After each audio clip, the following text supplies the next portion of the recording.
Okay, so basically here's my spreadsheet. Now, if you, first of all, you list all your bills, right? You list the date that they're due. Then it's gonna, once you list your bills and the date, then you put the amount that's due, and it'll put it right here. So that'll be your amount that's due. Whenever you pay a bill, you put it here. Okay, then it'll total up there. You put your paychecks here, the amount of your paychecks.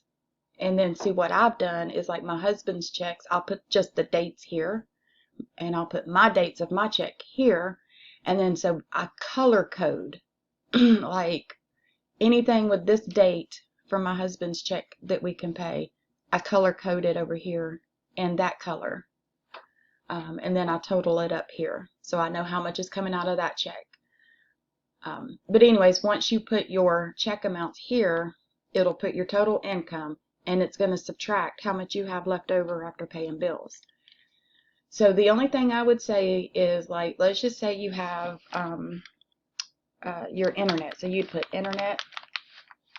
It's going to be due on March 1st.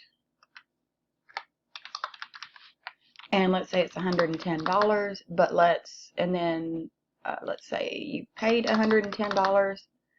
Let's say your first check was $2,000. Okay, and let's say a second income was $500. Okay, so those are my examples. You come down here, this is the amount of the bill you put in, this is how much you've paid, this is your total income, this is what you have left. Now, wait a minute, that's your total income, and that's what you have left. So the only thing, if you want to delete from here, you can highlight it, go over the box, left click it, hit the delete button. That's fine. Same thing with the date column.